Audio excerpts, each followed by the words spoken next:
So ఇప్పుడు మనం infinite length transmission line is same as the finite length when terminating it's Z0 అనేది నేర్చుకున్నాం. So ఇది infinite length transmission line.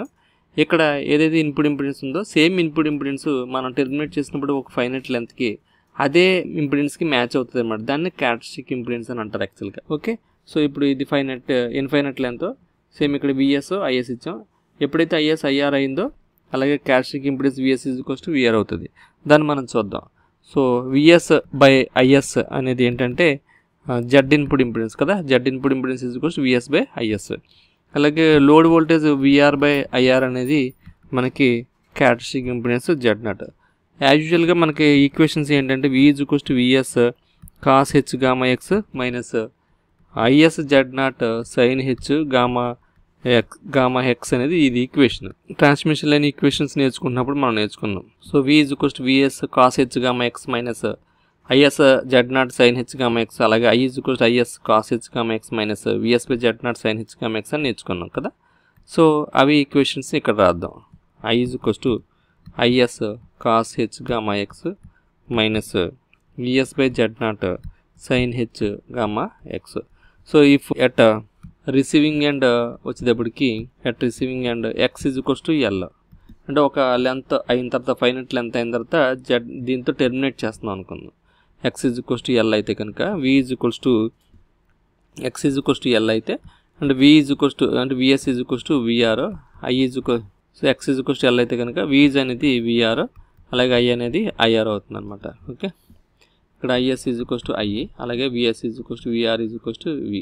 Okay, అప్పుడు V VR అన్నాం కదా, VR VS cos H gamma L X అంటే L కదా minus IS Z0 sin H gamma L.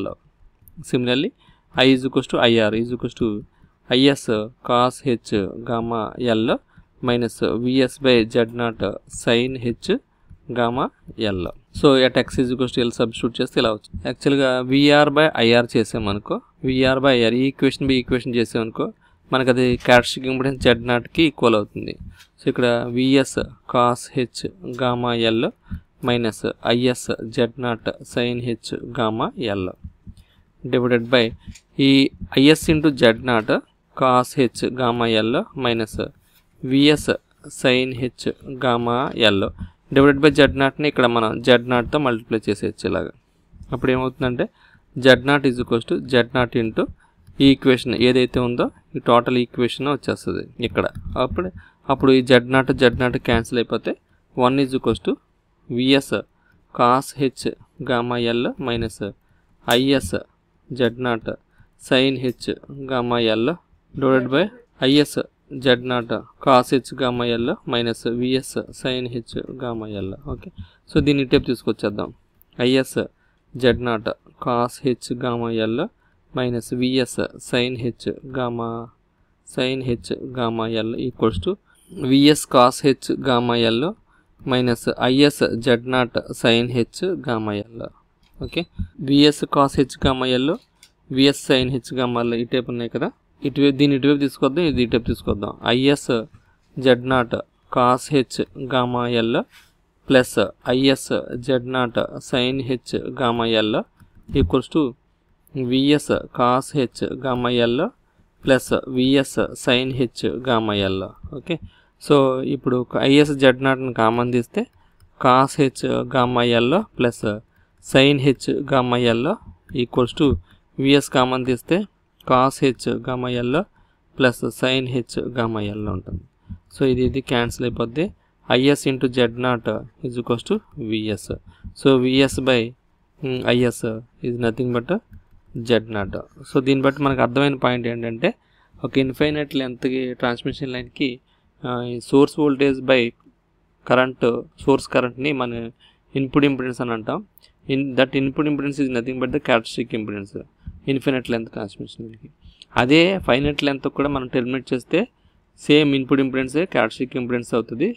ఎక్కడైతే మనం టెర్మినేట్ చేసామో అక్కడ ఆ టెర్మినేట్ చేసిన లైన్కి VR by IR are VS by IS is nothing but the characteristic impedance. Okay, VR by IR Z0 యాక్చువల్గా క్యారెక్టరిస్టిక్ ఇంపిడెన్స్, కానీ ఇన్ఫినైట్ ట్రాన్స్మిషన్ లైన్కి VS by IS also nothing but the characteristic impedance.